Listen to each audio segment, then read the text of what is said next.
Hey, Chuck, I just wanted to let you know the hat I'm wearing. Everybody else gets to eat donuts, but if I eat a donut, people make fun of me. So I eat yogurt. Hollering at me.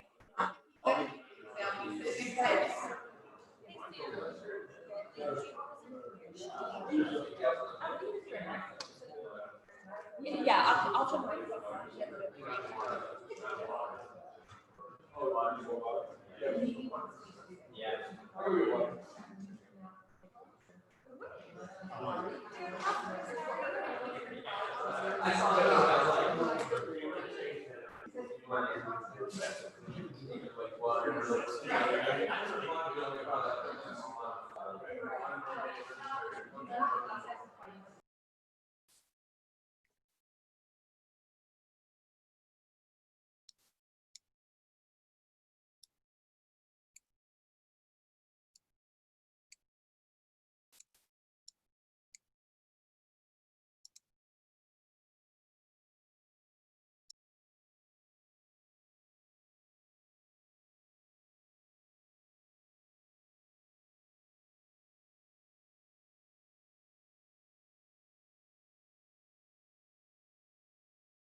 There are lots of ladies, even though we're not sure that's Heather, but it looks like Heather.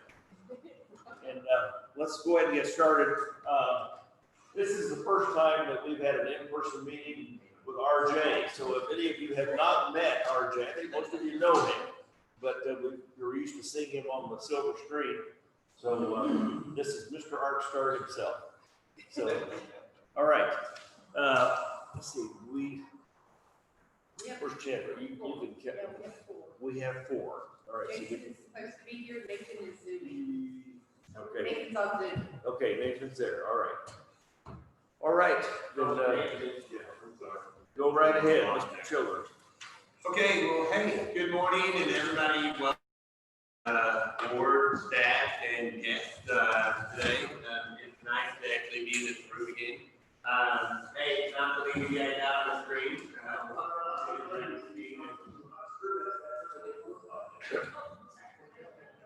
I couldn't.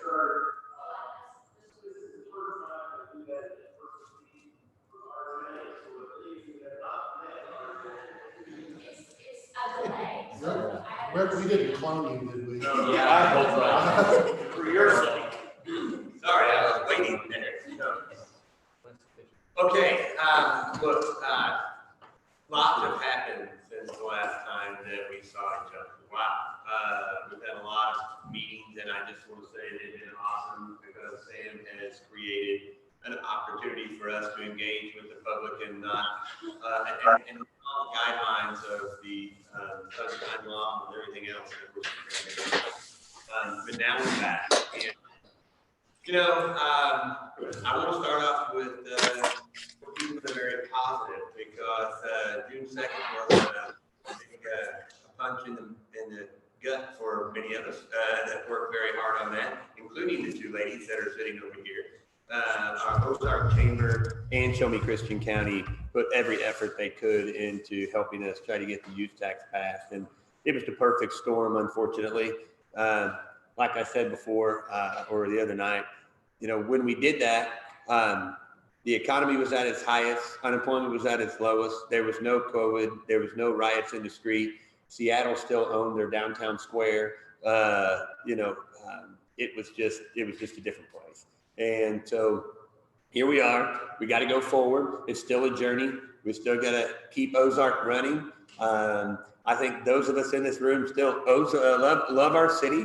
So that brings us to the first topic of how we're going to set this off. And that is really economic development. You know, we use that term loosely, I think, but we really need to hone in on what that means. We need to hone in on what that means now more than ever, because the direction that we were going with both of these organizations, the Chamber and Show Me Christian County, the direction they were going, the direction economic development was going, those in the economic development positions in all organizations across the state and the nation had a certain direction. And take that down to the local level now, and it's like, whoa, this is way different than what we thought it was going to be. We don't even know what fall is going to look like with the coronavirus and stuff. So, you know what? Businesses are in a new mindset. Our economic development activities are in a new mindset. And I think Ozark and you as the decision makers recognize that Ozark itself is probably have to step back, reevaluate, and figure out what its direction is going to be. And we have to do that with caution, but we also have to do that with optimism. And we can do that if we bring all the right people to the table. Because if it's one thing I have learned through the coronavirus is that we're stronger together. And we have made relationships with organizations that we never even thought we would ever need to have relationships with through this mess. And so that's good. We have actually expanded our reach to kind of bring that back in and say, who are we and what are we doing to make sure that Ozark can be sustainable going forward? So don't know which one, I'm gonna turn it over to both of them. Our Chamber and Show Me Christian County are two economic development expert organizations, those that focus on our businesses that are here and focusing on businesses that could be here, are going to talk to you today and explain to you what they do and who they are and where we're going from here. So take it away, ladies.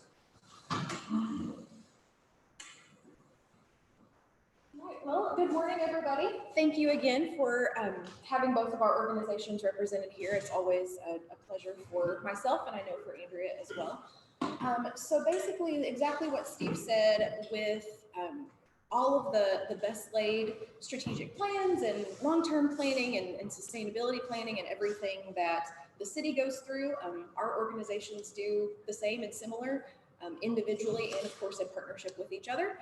And over the past 3 months or so, just like what you said, those priorities have really been tested and brought to light. And fortunately, the good news is, I think within both of our organizations, what we've learned is that several of those items that we had identified as those very important top priorities and projects are still more important than ever, especially when it comes to things like business retention and expansion.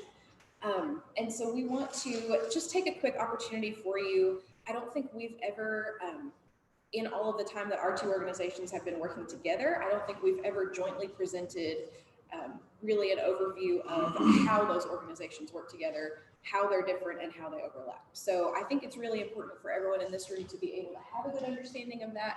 And we want to invite you to be part of a further conversation between both of our organizations. So Andrea, I'll let you give your intro as well. Sure, absolutely. So as many of you know and are familiar, Show Me Christian County was formed really by the efforts of those in this room. And, of course, Mr. Childers was at the tip of that spear with Mr. Bingle that was at the time over in Nixa. And it has been a journey over the last 2+ years. March was our birthday, if you will, and we are now 2 years old. And a lot of active learning, especially in those first 2 years, because we are a startup just as much as the startups that we are built to assist. But definitely through COVID, to echo what Ms. Evans says, our 5-year plan was very strong, and we went through that. It was vetted rigorously by the private sector, and we'll talk to you a little bit further about how we want to engage you as elected officials in moving forward and making sure that we take this opportunity to pause appropriately. But the elements of that 5-year plan were really reaffirmed through this, and how we are emerging in our 3 main pillars that we are emerging with out of COVID were really still in there, but now it's just a priority. So instead of 5 years from now it's right here immediately. But one thing that we did learn undoubtedly is that we as an organization do not work and cannot be effective without a strong partnership with our chambers of commerce.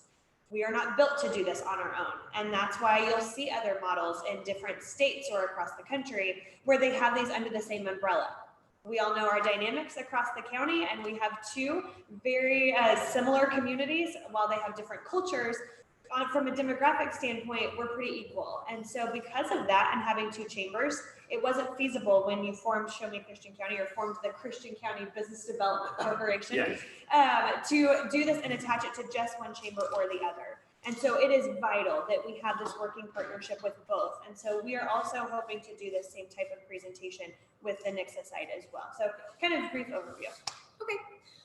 So Chandra, I think is it Chandra or Sam? Who's got these slides? Sorry, Chandra, to freak you out. All right. So Sam, we have just some very brief slides, kind of some visual representations for you that we wanted to talk about. Before we really get into referencing some of those slides, just really quickly, curious as to kind of an interactive portion of the presentation. What is your impression, and anyone in the room can answer, what is your impression of, I'll say, what does Show Me Christian County do? What do they focus on? What are they here for? And we all know economic development, so. Right, can't answer that. That's a free space. We also tell the high schoolers too when we talk to them, so you can't say developing the economy. But what do you think we do? Okay, bringing businesses into the area. Helping the ones that are here grow. Okay, Build relationships with state and federal agencies to find grant funding or funding. Not grant funding. yep, okay. RJ, I know you're brand new to this, and you also just took a bite of your donut. So, Ted, do you have any guesses, or what's your working knowledge or understanding of who we are and what we do? Legislative conduit liaison. Okay, like that. And Bruce? The enthusiasm. Wow. Yeah. Conduit liaison something is what I pulled out there. No, I would say, from what I've observed, bringing community leaders together throughout Christian County and outside. Thank you. So I'll ask the same. What is your working knowledge of what the chamber does for you? What do you think Anna and her staff do on a day-to-day basis. Books on events. Okay. Networking. Both those? Your mouth is not full this time. Yeah, well, that's what I would say too, yes. Kind of connect people, community together, and kind of make people aware of this. It gives them an opportunity to network and kind of creates a home base for the economy going on in the local areas. Okay, sure. I'll be involved in businesses. So, we said it has quite a bit of stock out, doesn't it?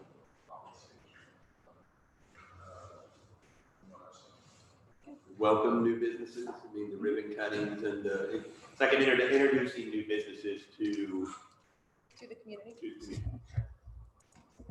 Well, thank you, all for your feedback. I don't think anyone is wrong.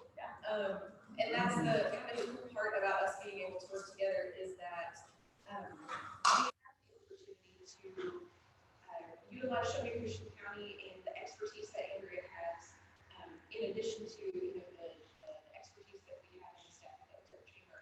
But what we've also run into, and I think part of what we really wanted to talk to you about today is what some of our differences are maybe, and some of those areas where we might overlap within the work that our two organizations do, but maybe on different levels of focus. So you can see we've got our diagram built up here, and the text is really small, and we still can fit everything that both of us do on one slide. So this is file.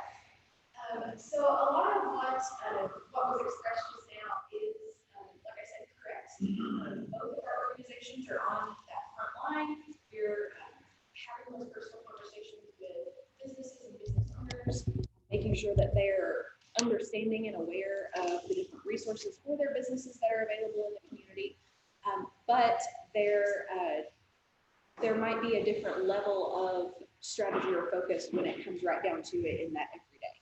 So how we work together is very much exactly what you would assume. Andrea is very, very focused on a county and even regional wide area of influence. The Ozark Chamber is here specifically to be a very hyper-local organization. So we are all about Ozark and the Ozark business community. Shelby Christian County is absolutely a vital part of that Ozark business community and that Ozark economy because of exactly what you said, Bruce. The opportunities and I think the place that they have in the community of really being a convener of many of those decision makers and things like that around the table. So I won't read every single bullet point to you and go through this entire thing, line by line, but several of the things that you can see that we overlap within our organizations. We both represent, Andrea represents Shelby Christian County, so our whole county on a regional level. I represent, along with Steve, Ozark specifically on the SREP Advisory Council, so the Springfield Regional Economic Partnership. Springfield Chamber and the Springfield Business Development Corporation are a fantastic partner to us here. And so both of our organizations are present and in the room and part of those conversations when that advisory council meets. We also, a really, really big part, I suppose, of what we do that affects specifically Ozark's local economy is the Show Me Strong Business Council. So this is a county-wide council group of people. Yeah, this is our business retention and expansion initiative. And this is the perfect example of where we are two sides of the same coin. And so, yes, there are times where we're in the same lane, but we have a different focus. And where these programs that may benefit all of our communities might be housed under the umbrella at the countywide level of Shelby Christian County. Again, back to that, we could not be effective in this and we could not implement this without our chamber network. And so with our Show Me Strong Business Council, this is a collective group. We have both of our chamber directors that sit at that table of our larger chambers. And then we also have two counselors from NICSA, two from Ozark, and two from the county at large. And we're also hoping to add Sparta into that mix. So with that, we have various industries represented. Your Ozark counselors are Josh Kitchen with Edward Jones and Jackie Barger. We also have from NICSA, Nathan Rapp with Idea Insight Architects and Ben Stone. Ben is the CFO for DeWitt Construction, so he's in Springfield, but he lives here in Christian County, and that's also a big part of our story. We have Amanda Satterley. She is a residential realtor and the president of the Clever Chamber. And then we also have Mark Jenkins. He is the president for the Billings Betterment Association and also the president for the Bank of Billings. So with this group, they've all signed non-disclosure agreements, and they assist us in doing these meetings, these business retention and expansion meetings. And so while we convene the group and we talk about the data and we get that back in aggregate form, without having all of those collective voices represented, it would not be effective. And this is not something that we could do on definitely one or even two staff people with just Sarah and myself. So we have to have all of these groups brought together. So that's a big area where we overlap and where there's a county and regional wide effort, but that Ozark is very locally represented. Andrea and I are also part of the Missouri Economic Development Council. Andrea actually is, are you still a board member? You are, okay. Representing District 6 for MEDC. Yes, so now I am the conference planning co-chair for the Missouri Economic Development Council. Yep. We also are moving forward under a new agreement that both of our organizations, as well as the Nixa Chamber and City of Nixa, are under with SREP, the Springfield Regional Economic Partnership. We will be working together on conducting readiness assessments. So you might all remember it was back in, I think, 2016. Janet 80 with 80 Advantage came in and conducted a very robust and thorough readiness assessment for Ozark to assess are we ready to respond when a business comes to us and says, hey, we're interested in your community, what can you tell us? There's been some, of course, very, very evident exponential growth as far as local organization and ability and capacity to respond to those requests. So that is something that our two organizations will be working on in conjunction with SREP moving forward to continually kind of internally conduct those readiness assessments. That's going to be a fantastic opportunity. Both Andrea and I do have regular meetings with city staff. I know that the Public Works Office, Planning and Development, we meet with Steve regularly, so we're all part of that conversation. Of course, the Ozark Partnership in progress, and then we also collaborate on site visit hospitality. So if we do have a business that is interested in moving here to town, or they're just checking out the area, we will partner on touring that person around. The last one we had was over past year. Yep, it was a retailer that was looking to come in. And so when you have that partnership, think for a moment of what that would look like if you didn't have this. We are built again to represent everyone. So while we are doing that, if I have a site visit coming in, and yes, I'm all about Ozark and I am showcasing Ozark, but it is also my job inherently to be able to support and be that component for the entire county. Whereas Anna can go in unashamedly and say, Ozark, Ozark, Ozark, and we pair very well together. And, Heather, you mentioned bringing new business in. That traditionally is the definition, is a lot of people's expectations of economic development. And that's where you'll see when you get on the gray side of things, on those inherent tasks that kind of are home with us as an organization. So Steve, I have a question for you. Before we did the community assessment, before we created Show Me, if there was a response, an RFI, request for information that came in from a site selector, did those ever get responded to, or did you even know about that? I would say we tried. We did the best we could, but after we had the training with Janet Addy and we went through what it really takes, and that's the reason why I wanted to go through that, to find out what it really takes, is to understand what we were not capable of doing. And so we tried and we did the best we could, but as far as the competitiveness of being able to say, here's 3 viable applications to a company, we would have been on it. I mean, we provided raw data, but there's no way we could have put the flair on it that it needed to actually get to the top of the pile. Yeah. And that's a continual focus of our organization, dedicated, and that's something that we will be growing moving forward, is the build out of our site inventory, working with our realtor network, of course, on what land availability do we have. But I also want to point out that there is a gap in that, because again, we are just one organization. And right now, because of the way that it worked out logistically, our office is inside Nixa City Hall.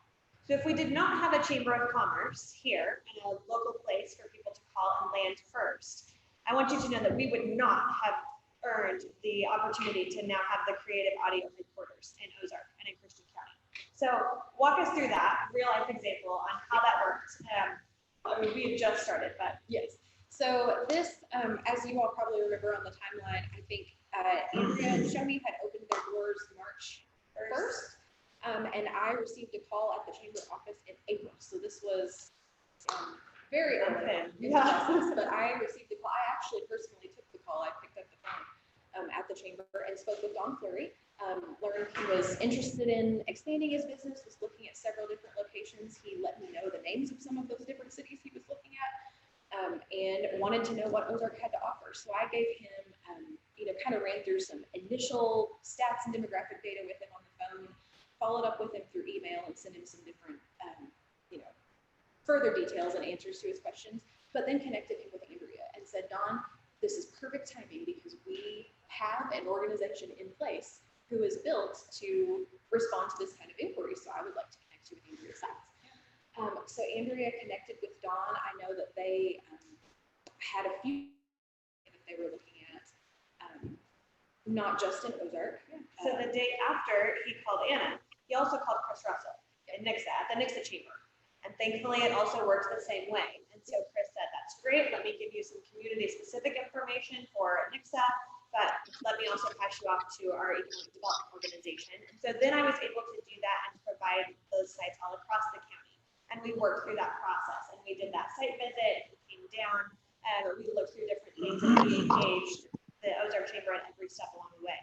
But if we didn't have that first line, people know chambers of commerce. Those go back all the way to the Constitution.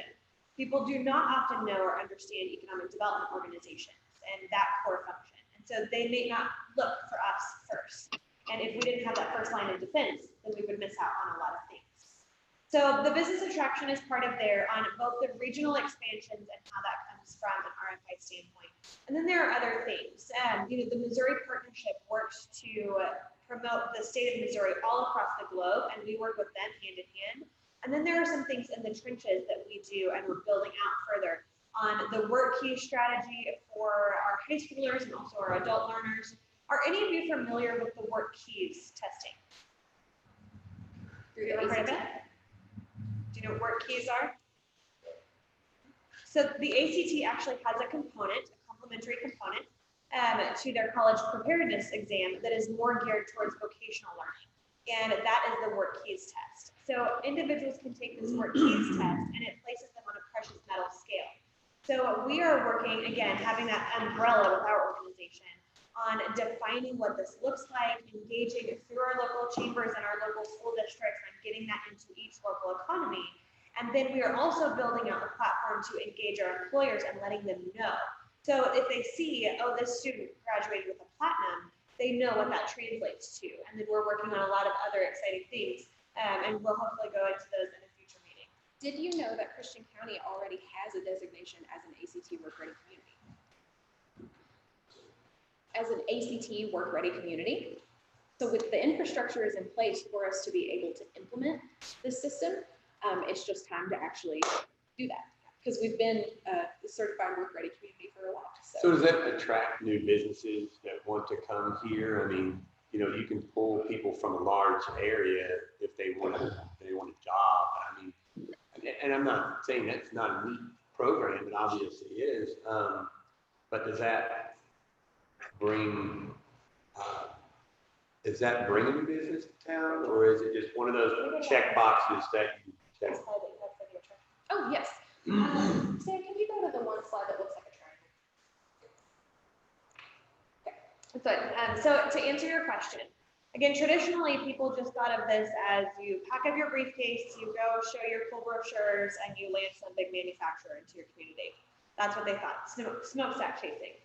Well, the way that this industry works has completely flipped to where now companies are looking for high quality talent. And the pandemic did not change that. So while we have a higher unemployment rate now emerging out of COVID, we are already hearing from our career center that those jobs that are open and available, they're still having just as much difficulty filling those positions. So there is a skills gap.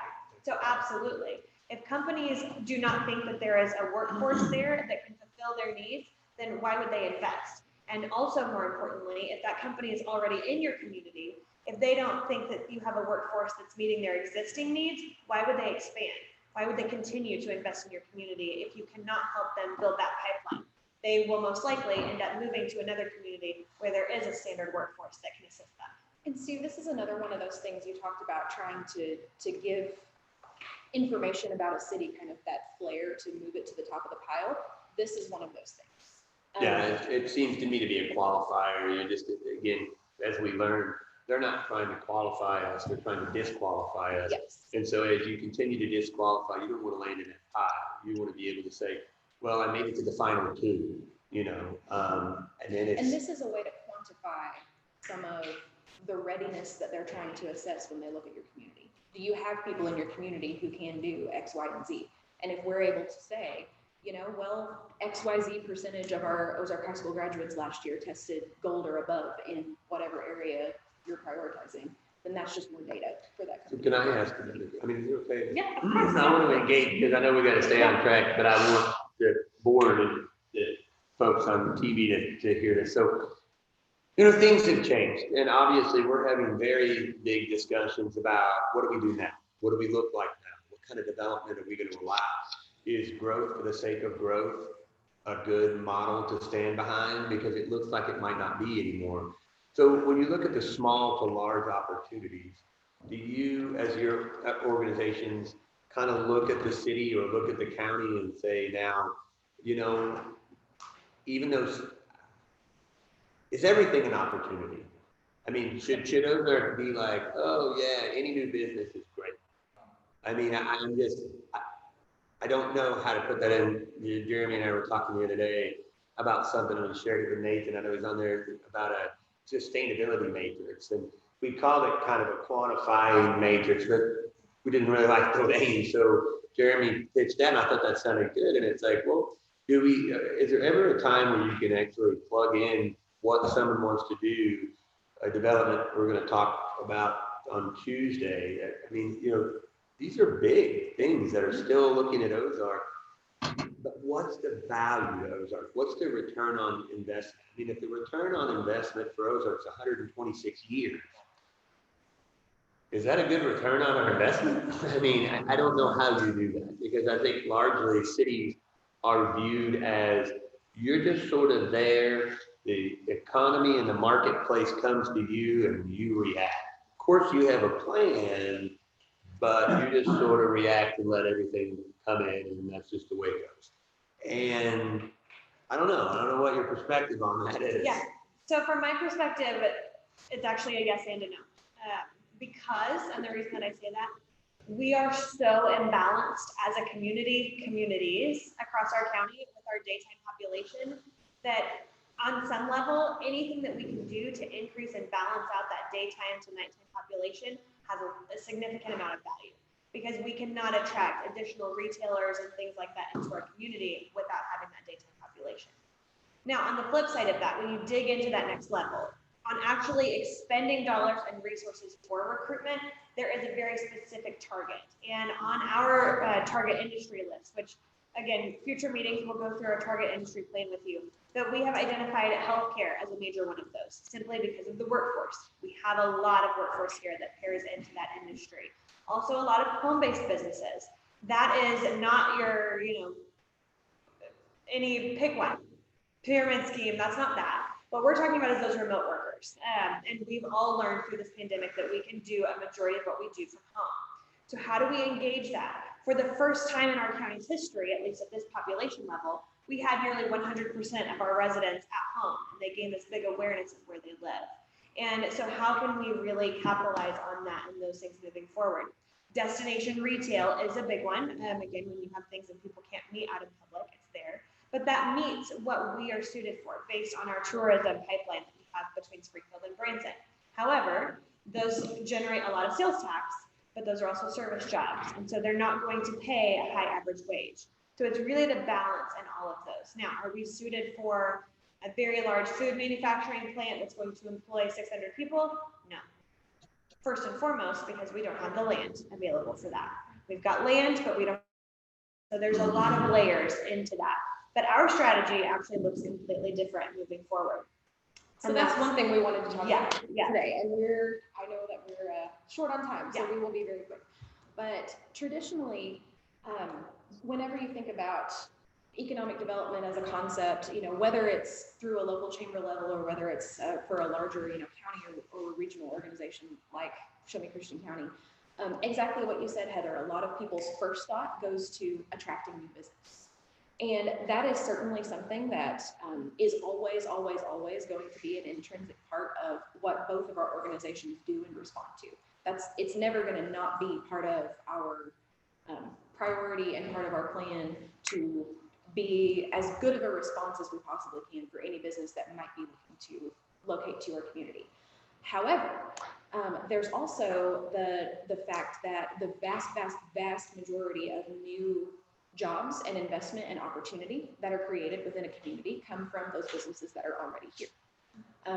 It's much more likely for a local business to be able to expand their workforce than it is for a new business who's never been here before to, exactly what Steve said, go through all of those factors and decide that out of every community they could possibly be in, that Ozark is the perfect community for them.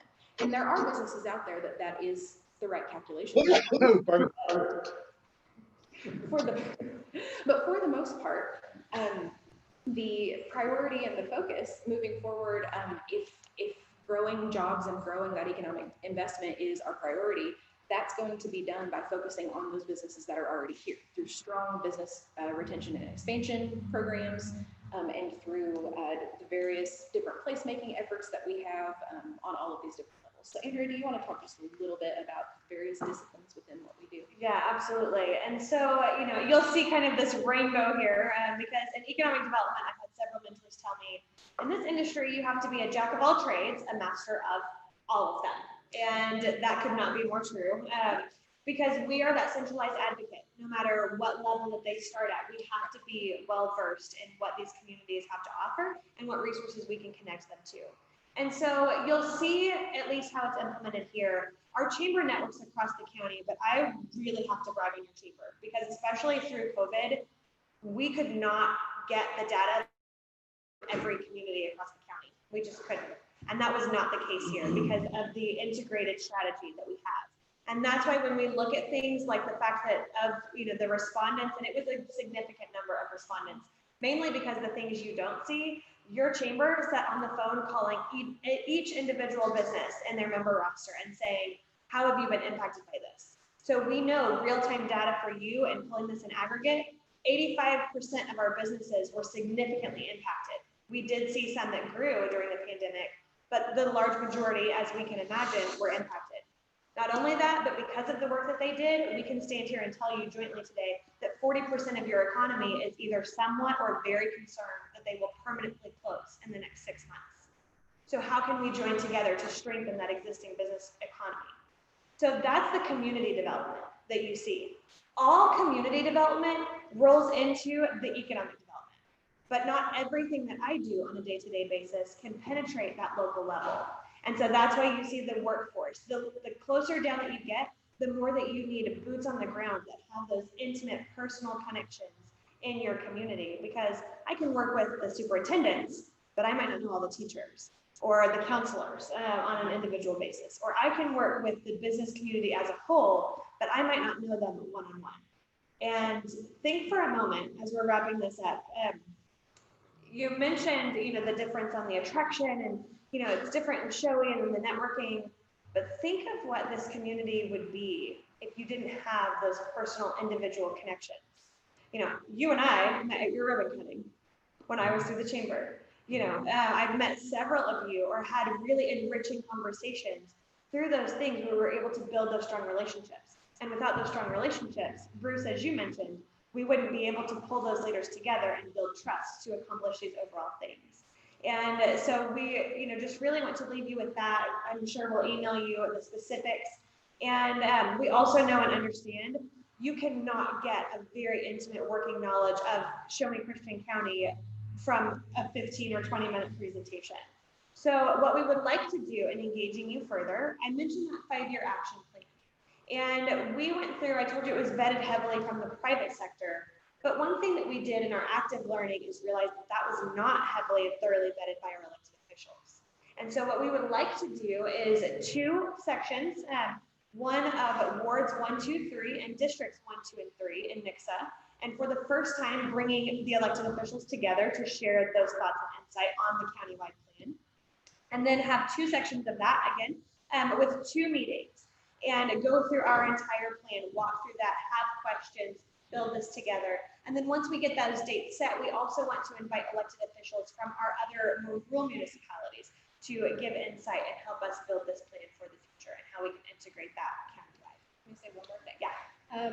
We will wrap up as soon as we possibly can here, because I know we've gone a little bit over our time. What I want to be sure to mention while we have all of you here is just to also remind you that as we saw in that illustration about how economic development and workforce and community fit all in with each other, each of these are literally their own academic disciplines.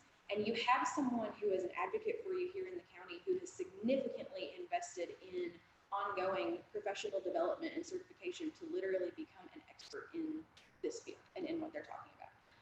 Andrea is an EDFP, which is an Economic Development Finance Professional. She's headed to OUEDI, which is the Economic Development Institute presented through Oklahoma University in the fall, and has put a significant amount of time in additional training and becoming certified in literally becoming an expert and to be the best advocate for our local business as possible. So that's not something that she brags about a lot, but she's put a lot of time into it. And I think it's important that you all recognize her as an industry certified professional. And I want to add something to that. As a planner, when you're working in development and planning, you are in economic development. I mean, they're tied together. You don't do one or the other, but whenever you sit and go through training and you listen to Andrea and you listen to the things that she's learned, you realize that there's an entirely different level to speaking to an entirely different level of new businesses. Because this down here, we can handle. This up here, I'm going to tell you something, you got to talk the talk. Because if you can't talk the talk, they're gone. I mean, it's not good old Ozark. I mean, that isn't the way it is. I mean, I'm telling you, it is an entirely another language, and you got to know it. And we hear that a lot in our meetings when we go to with the bank presidents and everybody else, I mean, and you're like, wow. So it is something different, and it does take specialized training.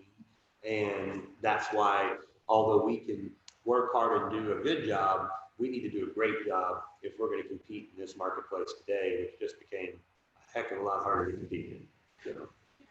And thank you. And so you'll be seeing that invitation coming out.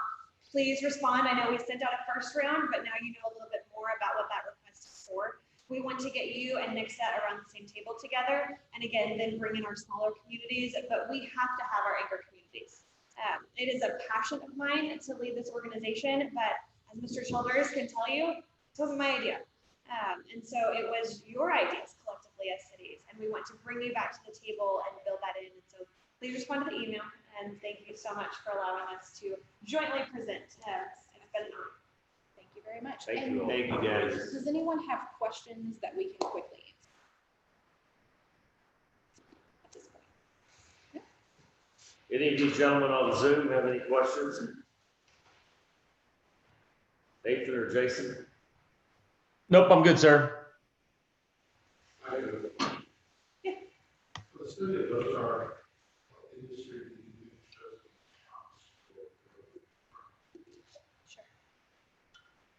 Personally, there are 2 that I would really champion for here. Destination retail is a huge industry that we have a lot of potential for growth. This community, more than any other in the county, we sit on that 10 million visitor funnel. And while that has been heavily impacted, there's also a lot of pent-up demand.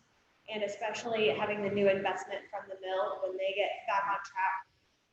I've said it since I showed up from the hospitality industry here nearly 5 years ago. We're losing so much money as a community because we don't have the mechanisms in place to capture that to our fullest potential. So that's one huge industry. And also, I think warehouse and e-distribution. It might not be sexy, but that is the way of the future. And that's where you look at businesses like Creative Audio, they're growing. And so while the majority were heavily impacted, Businesses that have an e-commerce element are, I mean, as we know, businesses that have e-commerce are only going to continue growing. so yeah, Don said he is growing at a nearly unsustainable rate.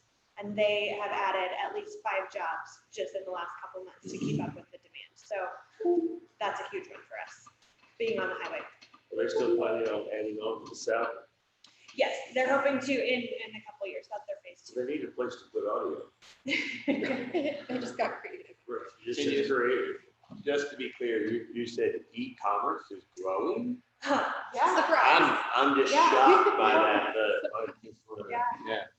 And the So It's legislative, going to be a smart aleck. yeah, the legislative things that you touched on, again, in future conversations, but no, we are working on a very strong strategy for next legislative session at the state level. And Much more aggressive than we have been on the Yes. state level. So, to advocate.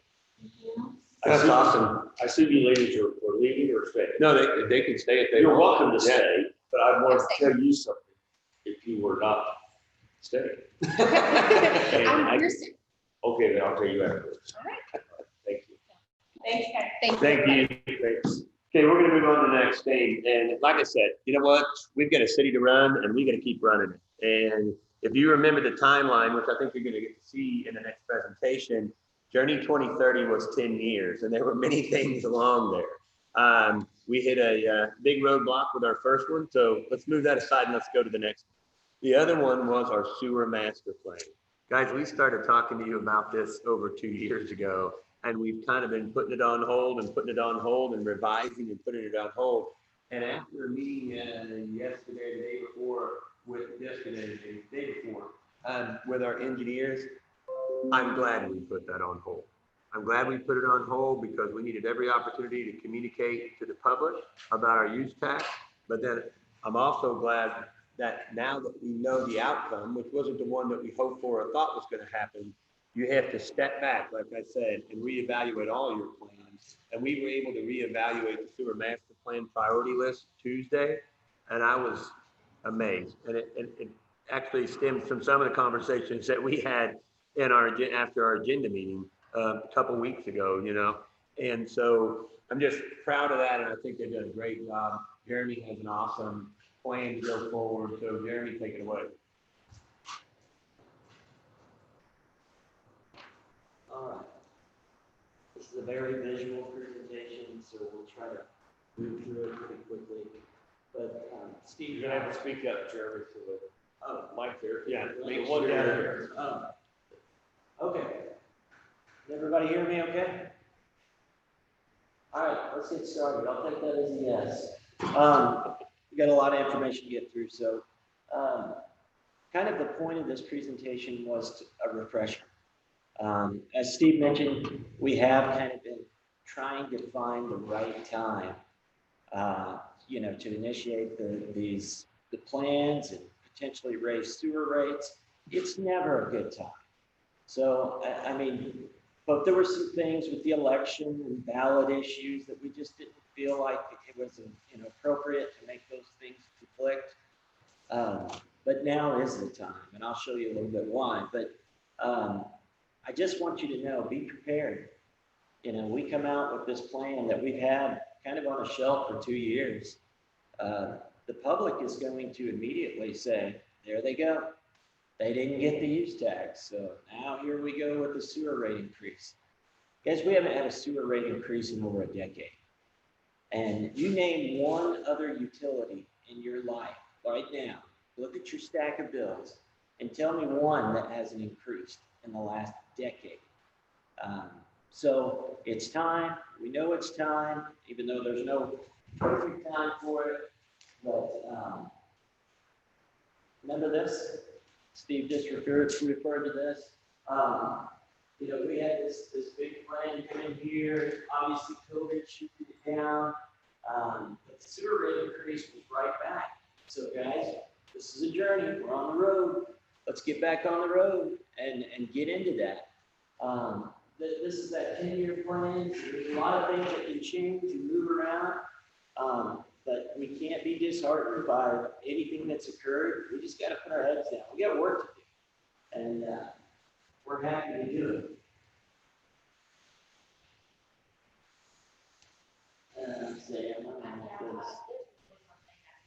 Oh, there's a fun thing. Oh, it's an hour all the way. But guys, so I'll just talk and we'll get this figured out. Back in April 2019 and June 2019, that's when we presented these plans. We're going to walk you through kind of the phase that we did in all the way back in 2007. How we got to the Elk Valley plan. But this is just a simple slide. Where? Can anybody kind of figure out where you're at there? Those are two different municipalities. I didn't put any labels on, but I did put red dots on. All right, where we got? Ozark and Nixa. Almost. Ozark and Springfield. The only reason I did this is they have a very similar topography in that everything kind of drains to what would be the south and west. And at that time, when they put their large treatment facility over there, pretty much at the intersection of West Bypass, James River, that was way out in the woods. I don't know if you guys remember that, but that was out there. So we got a very similar situation in Ozark. That plant, we can sit here and debate about it. We can sit here and say, oh, we should have, would have, could have, whatever. It's there. That's a $9 million facility with a $23 million trunk line running to it. So that is our future. So we've got to figure out how to get the most benefit out of that and encourage growth and do what we need to do environmentally. Just to kind of put it in perspective, Springfield, it's about a 200-acre facility. Right now, we've got about 5 acres. But that plant at Elk Valley, I want to remind you that that plant is already stubbed out to have a sister plant. So you can essentially double the capacity very, very easily. And we've got enough land in that area. Switch to this one. We've got about 38, 39 acres in that area that we can treat up to 10 million gallons. So it's the right area. I know that there's been some debate about that. We should just get over that. Our goal is to get as much sewer to this plant as possible. Put up a couple of population trends. You can see with the darker shade where we're growing. You can see down in here where the sewer plant is. This is Jackson, this would be 14, where the sewer plant is down in this watershed. Growth isn't occurring as rapidly. That's not a bad thing, guys. I don't know about you, but I don't want a big housing development around the sewer plant. I mean, we've already got one right next to McDonald's, which can sometimes not make it too pleasant. I'm just saying, I've walked out here with Whiskies a couple times, and it's not too pleasant. Population trends. I know we all love heat maps. You can see where we're exploding. And we know, I mean, you guys know this. The north side of town, people want easy access to Springfield. Again, our sewer plant is in the right place. It's just about getting all that sewer to the new location. I say new, but really that was built in 2009. So, so what's changed? We've kicked this, we've talked about that, we've delayed a few things. I'm being overly dramatic, but I say almost everything. Well, these last 4 months kind of flipped us upside down, to be honest. That being said, we still, according to Cameron yesterday in our department head meeting, permits keep rolling through. I keep hearing that there's a housing shortage, that the market doesn't have enough inventory. That's not my specialty, but that's what I'm hearing. Back when we first proposed this was our capital outlay plan. I'm not going to go through all that again. This is a big picture meeting to tell you how things have changed. But we put together a 15-year plan that said we got to do this phase, and this phase in order to get to our master plan, which is actually a 30-year plan. Here's what's changed with PPP. That we never knew that as paycheck protection back in the day. In school, in college, PPP was always public-private partnerships. And when we first looked at this, we had some serious potential partners up in the area of Fremont and CC, where that Casey's are located, right across from West Elementary. We had 2 developers that were looking at this. I'm not going to go into the details, but it made a lot of sense for us to participate potentially just at 33% of the cost to get another regional lift station out there. Well, it just fell through. That deal fell through. We're still looking for things like that. Know that we're constantly trying to find ways to partner with people and, just get the most value out of every dollar we spend. So here's kind of just an up close view of it. We had talked about taking the Petrus lift station, moving it down, and then essentially pumping that down Fremont, and then allowing gravity to do the rest to take it to the old plant. It's still a great plan. It's still on our books. But if somebody's not going to help us with the cost, we've got bigger fish to fry. I hope that makes sense. What else has changed? Man, just since working here, which I haven't been here that long. Well, you may feel like I have. But so much has changed along that Finley River. This is a picture that was taken in 2008. Let me just get you oriented. This is the Career Center. This is the Finley. This is the area that will make your beard gray very quickly. That is our siphon. Ted, I think you walked down there and took a look at that.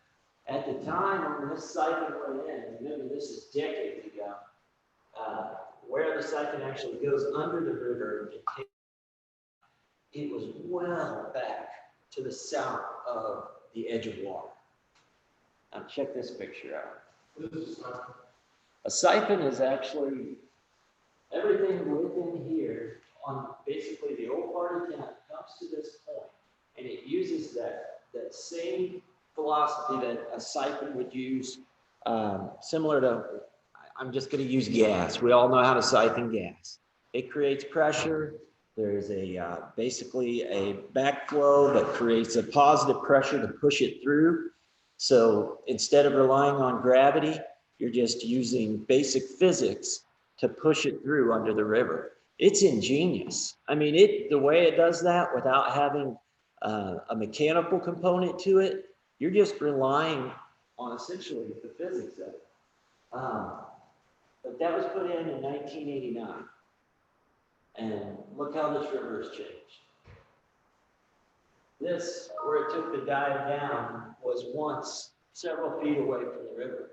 Look at the amount of erosion that's occurred. Look at the amount of trees that have been cleared in that area just for major events. You guys remember them, 2015, 2017. Those are the 2 record events. If you look on National Weather Service for the flooding history, those are 2 of the largest events we have ever had. So the river has changed. What's it want to do? Of course, it wants to take the path of least resistance. So it's going to keep eating into that bank. I say that just to say this, guys. The river is changing Ozarks. Here's another great example. This is out by Riverside Bridge. This is the old Riverside Inn. That photo was taken in 2008. Kind of seems weird to see that because it's been gone for so long. But look at this bank where the river takes a turn to essentially the southwest at the corner of Green Bridge and Riverside. Look at it this year. That is a significant chunk of land that's just gone. Now, there's several reasons for that, but one of the main reasons is the river is just more volatile, and we're seeing events that are much more powerful. The volumes of water that are going through there are just amazing. So after looking at this, so remember, we got a river that's changing. We've got a new plant out on the southwest side of town that could be treating up to 1 million gallons on an average day. It's treating between 200,000 and 300,000 gallons. We lost the private partnership. So back to the capital outlay schedule. These 2 have just essentially flipped. This is the old one, which included what we talked about, the Casey's lift station. taking Petrus down to them and then lifting it up and going down Fremont. And then our second phase at the time was the Finley River Lift Station. And that's what I'm going to get into right now. So the green and the yellow have switched. This is the project that is most pressing based upon losing those financial partners and what we're seeing occur in erosion and the need for what we call flow equalization. We have got to get more sewer out there. Jeremy, can I ask a question about that? Won't this project also alleviate some of the current capacity that is in the downtown main system and therefore allow for a higher level of density in the downtown? Are we freeing something up? And we're freeing up capacity in the downtown area? Absolutely. Where that site currently is, goes underneath the Finley River and it gets crushed through at the bypass there. We're talking about collecting a significant portion of volume right there. And then you see this red line, and we're still working on this. This is the exact location. Guys, I'll be honest, a lot of times it comes down to easements and who's willing to work. But we have got to get this, all of this sewer right here currently flows down to the site. Pretty much everything north of South Street in this old part of town. And another thing that you hear us say all the time, the old part of town, we get a ton of I&I, inflow and infiltration. And that really impacts our sewer plants. When you get a major storm event and suddenly you double the volume that hits your plant, that's a game changer. But you guys, I gotta give you kudos. You've heard that, you've understood it. We are putting money into that. We are trying to remedy that. We have done nearly 300 manholes, relined them. And I'm talking, if you saw these things, they're not just gross. They're old brick manholes that are so porous that, you know, when you get those major rain events, it looked like just leaking like a sieve into that thing. So we're finding ways to do that. The CIPP that we talked about the other night, we're so fortunate that we've got those pipes that are still in good enough condition to do that. That is going to help immensely. But I will say something in the business, public works people, you hear them say over and over, I&I is easy to attack for a little while. If there's this cutoff around 30% that they talk about, you're going to get about 30% of it. And then, you know, it just feels like you're always chasing it. But we've never even gotten to 5%. So over the last 3 years, with your help, with staff's help, we've said, let's get this stormwater control. So essentially all that area that you see in that density, back to Steve's point, what you are allowing us to do in the downtown with the infrastructure packets that have recently been approved is you're not only replacing these outdated, undersized pipes, you are setting the stage for what I think is one of the most exciting, developable areas that we have. Think about our new neighbors, think about the land, think about the opportunity for infill and density and going up. Guys, if somebody came in right now with a huge project that had a ton of density, we're not quite ready for it. We need to get those pipes in the ground and we need to get this regional lift station in place so that we can equalize the flow and take some of that pressure off the old plant. So this isn't just about sewer, it's about planning. We see so much potential in the downtown. Drive around, look at the houses that are being flipped even right now. People see it. They don't stay on the market for barely any time, and they are flipping them and they're looking great. Well, it's about economic development, guys. It goes back to that. I mean, if we're truly going to have a robust, but once again, stepping back and rethinking and saying, you know, where are our highest potential areas? I still think we all believe that the downtown is one of our highest potential areas. We just landed an anchor. Any development anywhere, the first thing they do we have an anchor? That's what they ask themselves. Who's the anchor? You know, is it Walmart, is it Lowe's? That's here. And so if that's the anchor, then you can put people around that. And in order to be able to do that, you got to do that, as Jeremy, how I said, what's just the water and sewer, doing the water. Now when you do the sewer, that's the only way you're going to get the other stuff to come down to that Andrew mentioned earlier, when you said what are the opportunities? Hospitality can be down here just as it can be out on the highway. Absolutely, man, absolutely. And to be perfectly honest, we're not quite ready for that, but we can be. But we gotta be. And you guys are approving the stuff that it takes to be ready.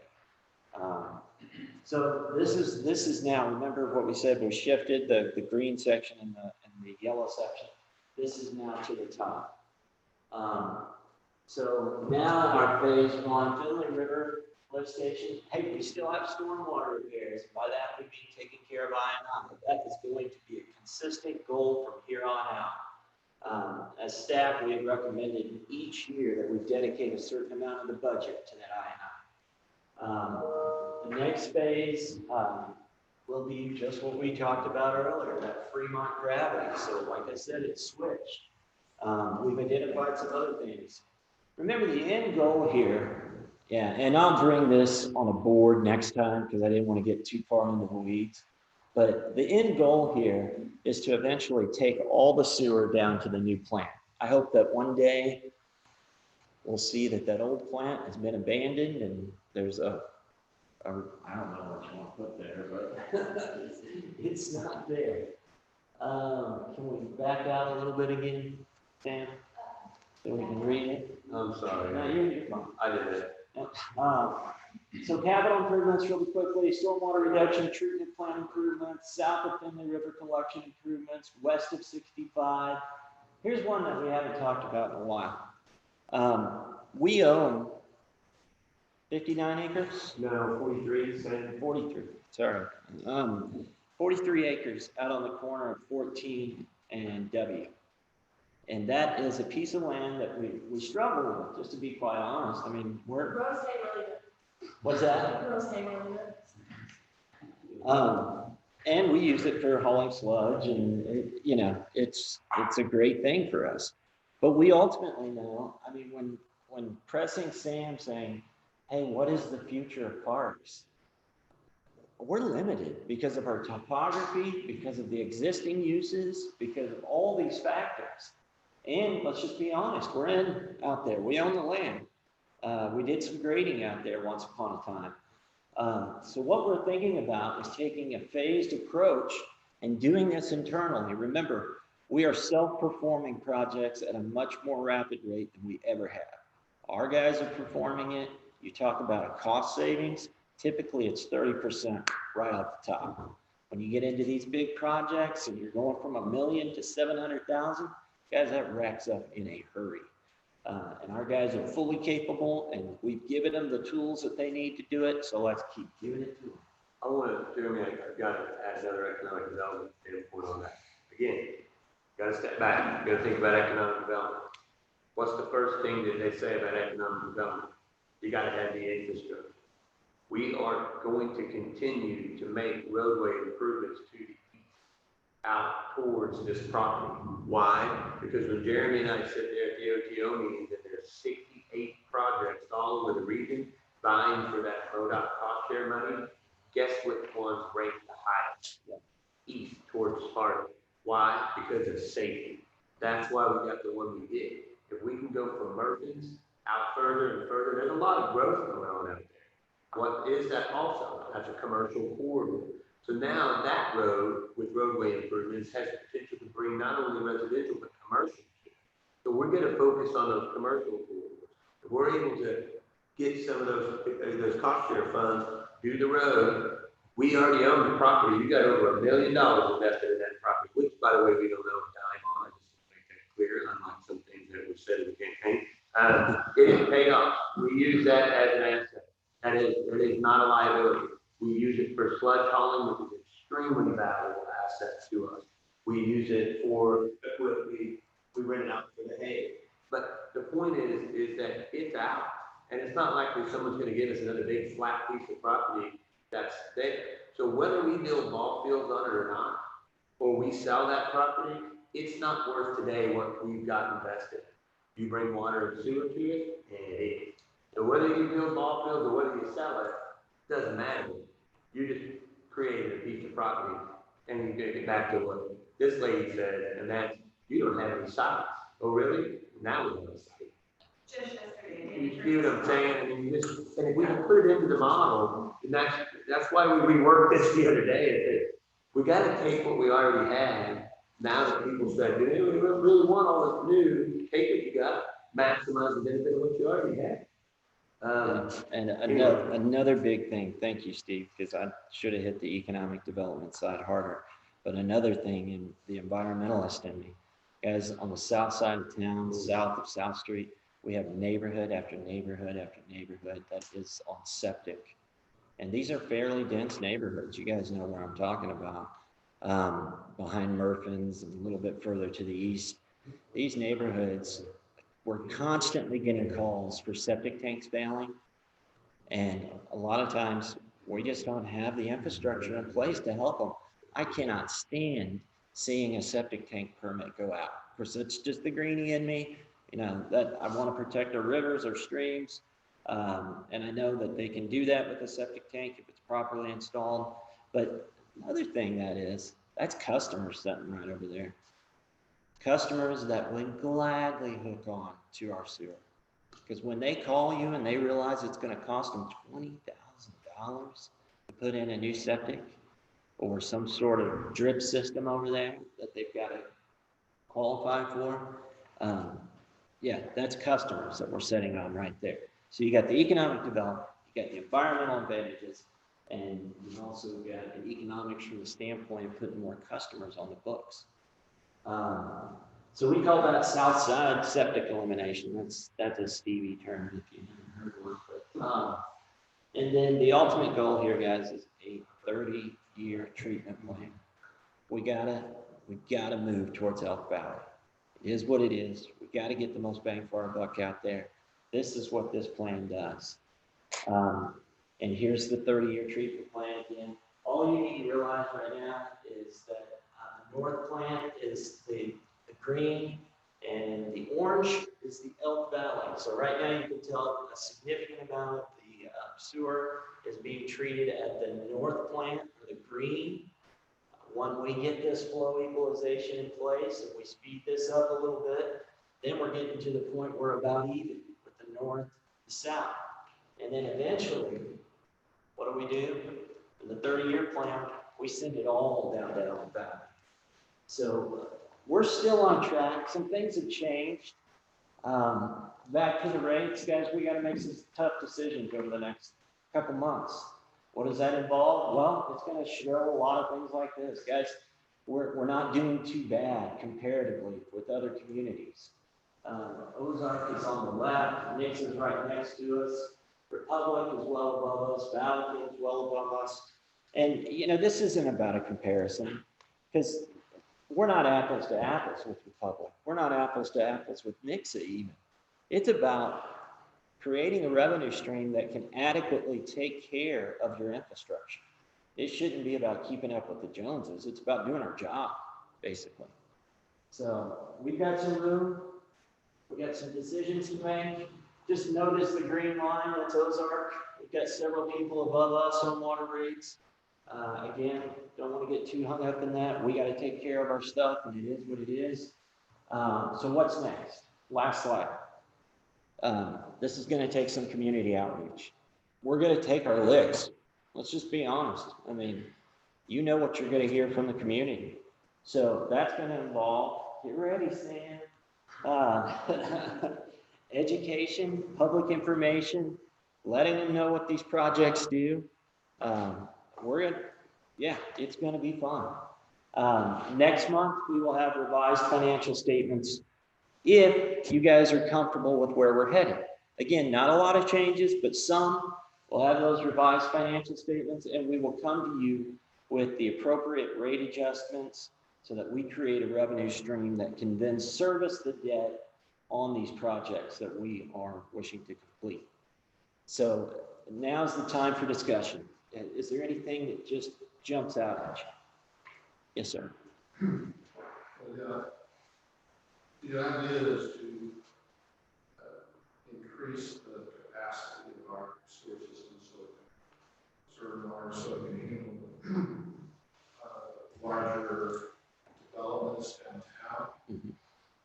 Wouldn't that also require some zoning looked at and make sure that we have the regulations that make sense. Yeah. That kind of growth. Yeah, and I think that is, we've got a lot of stuff zoned in downtown as C4, which allows for a lot of density, but some of it's still zoned R1C, which is 10,000 square foot lots. But we did those 3 overlays back in 2016, if you remember that. We had the core overlay and then the neighborhood overlay.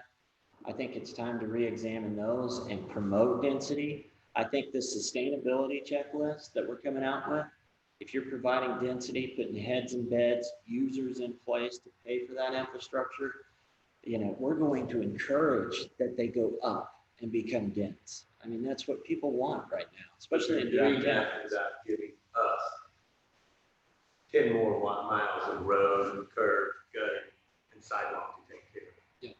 You can get as much benefit, you get more benefit out of 5 acres of multifamily if done correctly, and the ordinances are in place. I'm not talking HUD housing, I'm talking rents that are up there for the entrepreneurs that work from home, the empty nesters that want to be here because it's a great location between Branson and wherever they're at, and the grandkids live here. That's the kind of high quality, high density that we're talking about. And you will be able to get that on 5 and 10 acres versus 80 to 100 acres and not assume the responsibility of the industry. It's just, it's where we're at today. So you kind of put your finger on it there. Authenticity. As we change things, and I do think are we zoning, that we're mindful that we have design guidelines extend with them to consider about that. Absolutely. We're not that it builds up, it builds up upscale. That's right. That's right. Yeah. And we want to preserve the overall character and the general aesthetics of the downtown. I'm not saying everything has to be red brick. I'm saying that it needs to be cohesive with what already exists in order to give it that upscale. Any more questions? Ready, Justin? Yeah. It's not a question as much as a concern, and it's not anything that I'm worried about. We've been talking about this for a long time, and I know we need to do that. And I think under normal conditions, it's an easy sell. And but with the transportation sales tax coming up in 2 years, which we know without any question, we have to have that passed to continue to do the transportation improvements that we're planning to do right now. So it's just a matter of merging these two together, where in an environment where people are not wanting to spend and not wanting to approve taxes, and that sort of thing. It's just, how do we go about doing it? And that's why it's a concern. I'm not necessarily worried, but do we need to do it? Absolutely. Do we need to do April of 2022? Do we need to have that passed? No question. So how do we do them both? Be a plan that works. And that's part of this discussion, because if we kick it down the road even more, then you're just getting closer to that April 2022. If you get it done now, we do our best with educating, with reaching out to the public, with explaining our situation. Maybe that, because there'll be a little bit of a sting to a rate increase, there always is. But maybe that will have subsided a little bit. Yeah. Well, it's not just the sting of a rate increase, it's the naysayers that say, okay, you didn't get tax tax, so now you're going to get here. Because they don't know the water and sewer budget. Completely different. Only water and sewer. And that's back to the education. We're going to have to say, but I agree. That's a troubling, it's not troubling, it does concern me. That's the right word. And we realize that we've got an organized organization, and they're going to be here, they're not going anywhere, and there's nothing you can do to change that. So we as the city just need to do what we need to do and do it quickly, because there's no way you're going to change their minds. Well, we say there's nothing to do to change their mind. They would like for there to be nothing to do to change their minds. They would like to keep hammering at us on the LCRA land and the parkland down on the 14th. But if we get something going down here, if we have a plan to develop that out there, that we already develop it for something, we have to know exactly whether it's ball fields, so we have more flexibility in the park, or whether it's an industrial sites, whatever it is. If we can move towards making that vigorous than it is, then I think we've got a better chance of quelling some of those things. Here's another idea that might help with some of the naysayers or people that being upset. When we started talking about this, and I know Jason and I talked about this a couple of years ago, but what if, the rate increase also happens at a time where we lower the impact fees to encourage multifamily? I mean, we really got to look at your numbers there to make sure that you're not just washing out and not getting an increase, but to encourage multifamily in places like the CBD. If we were to drop that impact fee so that developers see, hey, they want density in the downtown. It's not going to cost me as much to develop. Let's roll. That to me is a carrot, but it's not just a carrot. It's a good idea. Now, I will say that the counter side to that, counterpoint is, as a citizen, I would rather see a developer pay an impact fee than me get hit with it, right? Because but if we're collectively desiring an outcome within certain areas, it's an incentive, basically. I mean, it comes right off the books. If downtown development and if that is your goal, if that is going to be our goal, we have to do whatever it takes to get to that goal. You have to put the things in place to get to that goal. And you absolutely are going to have to modify the multifamily impact fees and bring them in. Let's face it, they're unrealistic now. There's no reason why they should be the same thing as a single family house. They don't even compute the same way from an engineering standpoint when you look at the sewer. Yeah. So that isn't how you're going to get this. You're going to have to change that. Like you said, it's not a carrot, it's the right thing to do, Right. and it just makes sense. I mean, these developers are smart. They look at that and they know. I mean, we've turned developments down here way that were multifamily purely because of the impact. No, thank you. I'm going to go back to Utah because I can't build it because you're impacted.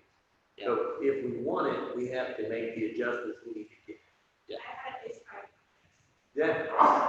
And also to note, with your point on the 40 acres, Jennifer just called me yesterday and said, do you have 40 flat acres with infrastructure to that, not close to that? So there is an RFI that I cannot respond to because we don't have it, but it's not high, those are real opportunities. And also with the use tax impacting that, if we collectively say, yes, it's too expensive, we need to do something and limit potentially, single family and subdivisions, the demand for this area is here regardless.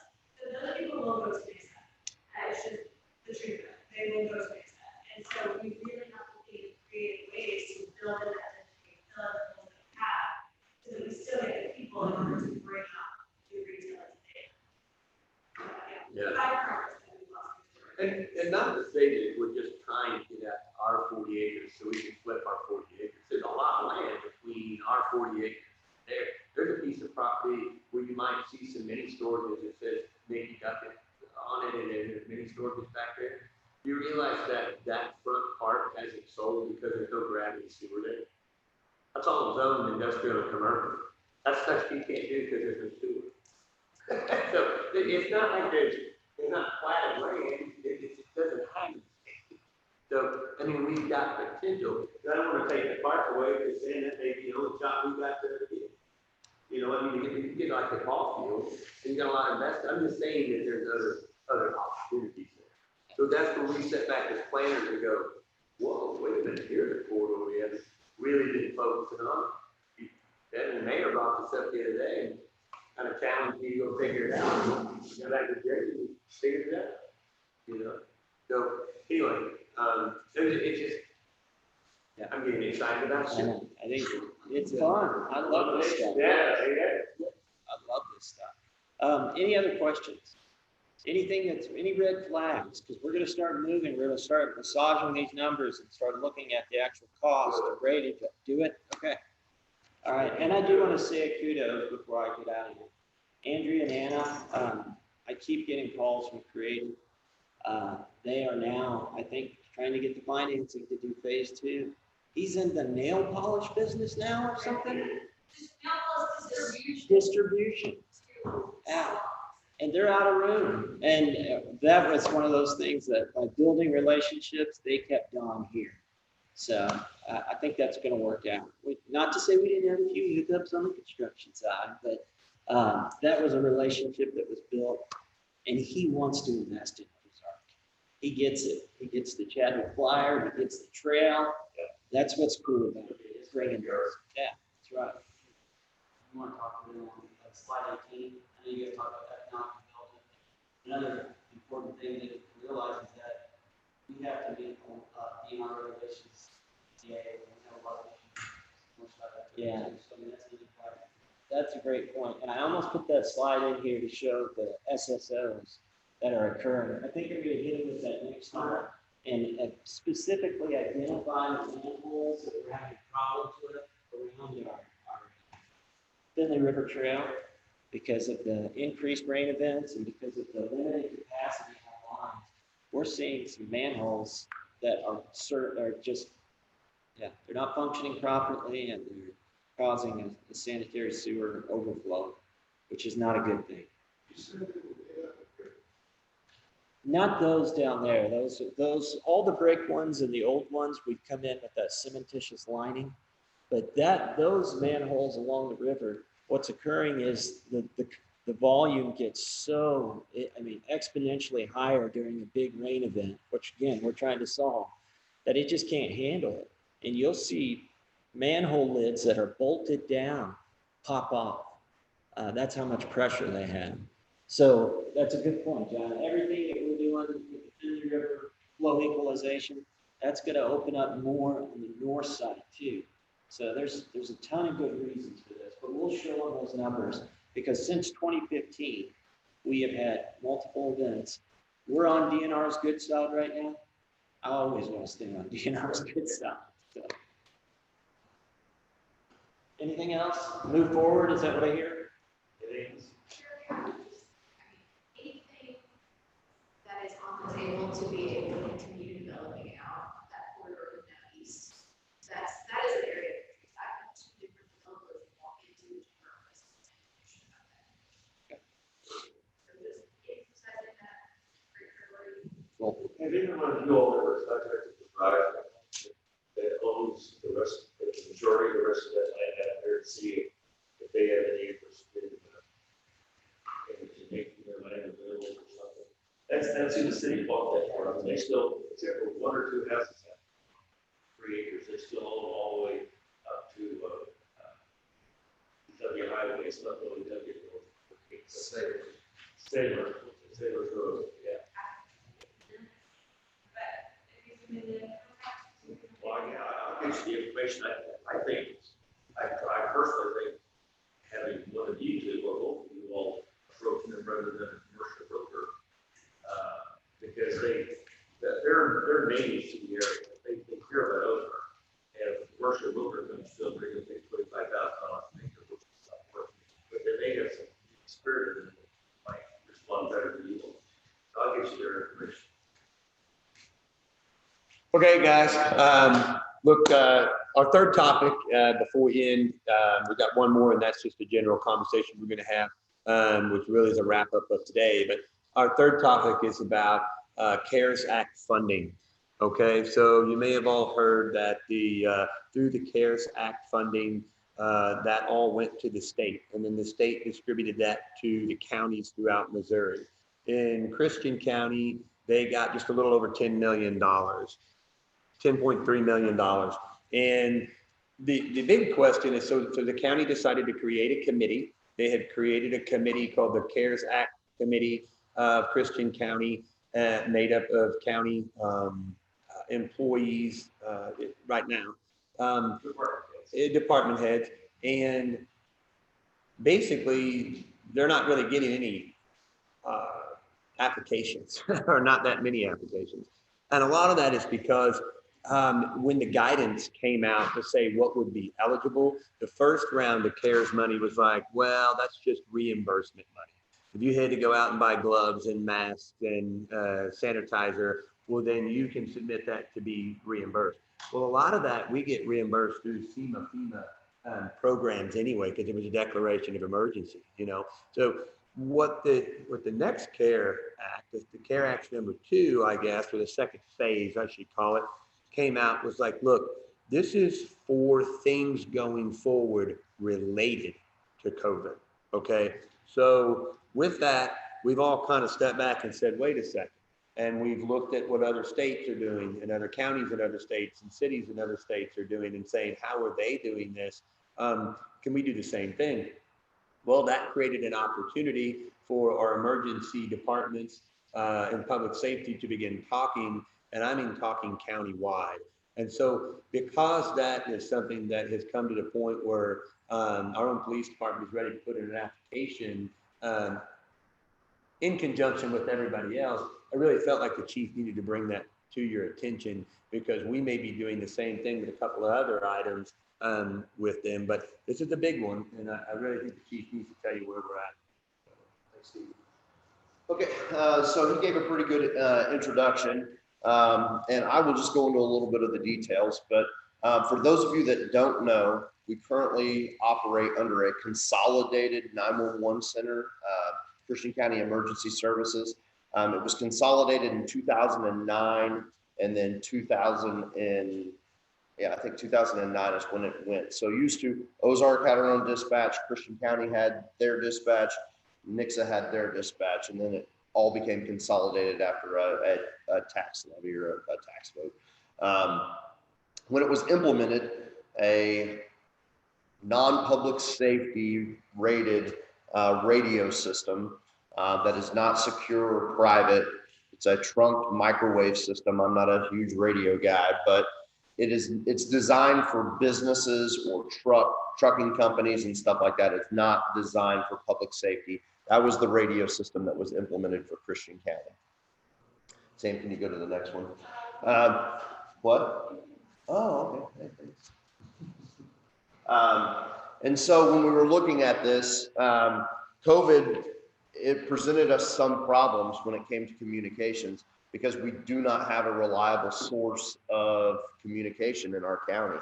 We have routine radio interruptions or no radio communication at all, depending on where you're at, especially if you're in buildings and stuff like this. Our dispatch center is 2 blocks away. And if you're sitting in my building, oftentimes you cannot get out of my building because of the poor quality of radio system that we had. Where we found that it created problems during COVID is my officers or sheriff's deputies or Nixa police officers or Ozark firefighters may be dispatched to a house, and that person may be, you know, symptomatic of COVID. And there were times where the communications weren't reliable and our people are getting out on scene, and then it could be too late. They could be exposed to COVID.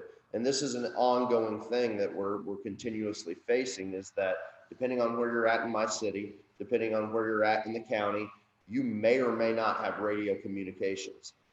Something you may not know is through this process, we've had a really good dialogue with the health department through our dispatch center, to where anytime someone is positive, or originally anytime someone was tested even, we knew about it.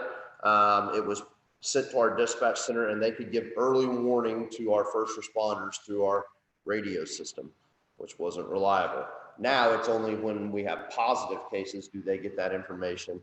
And again, they will relay through the radio to our first responders that this location has a positive COVID test out.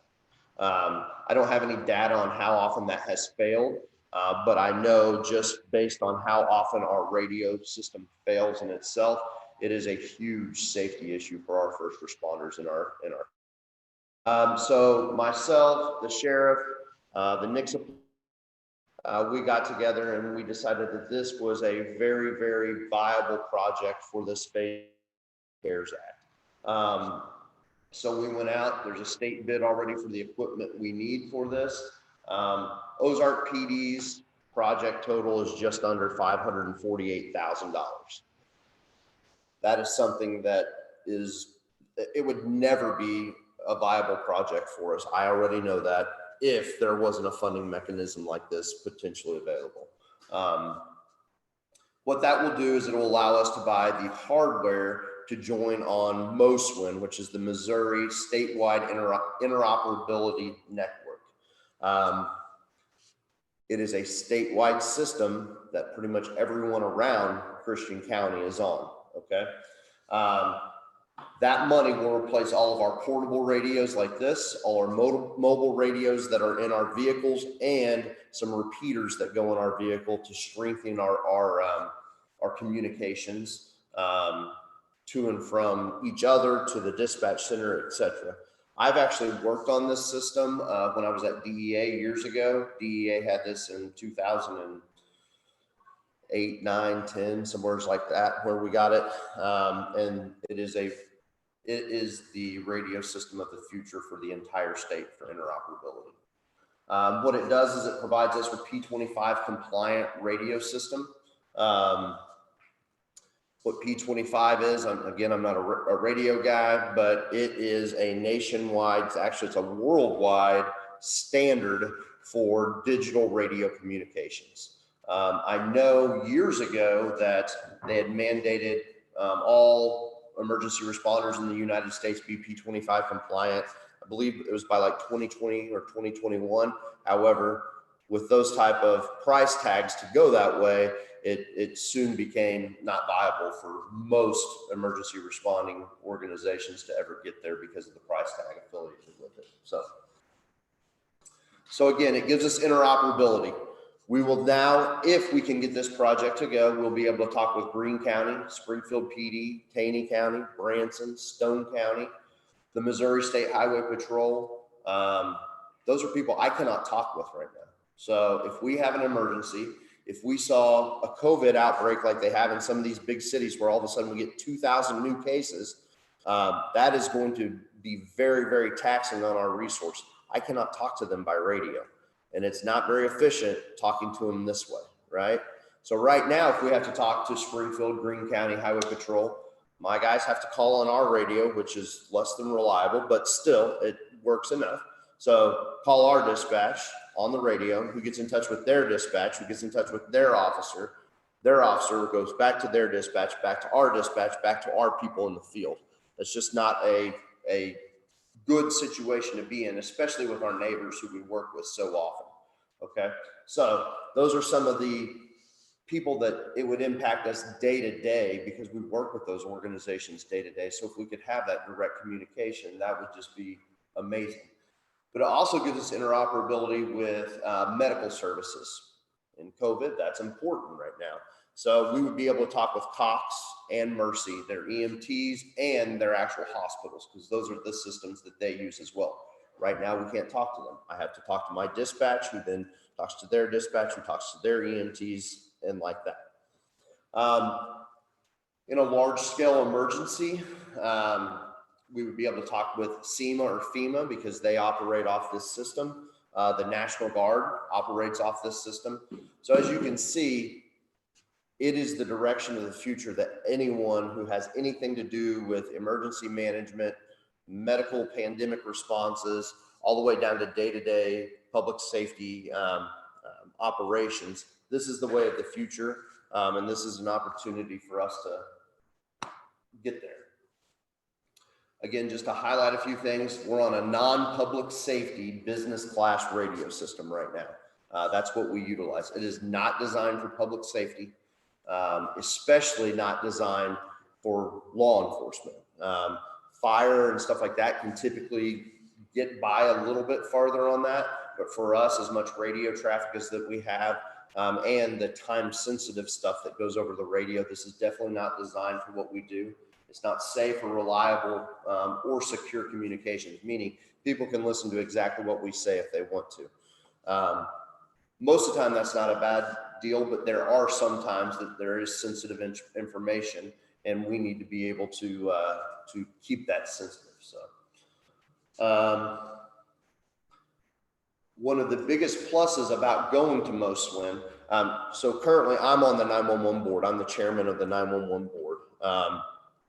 And the radio system that we use in Christian County right now, CCES has to maintain that trunk system. They have to do a budget every year for maintenance and repairs and expansions and everything like that.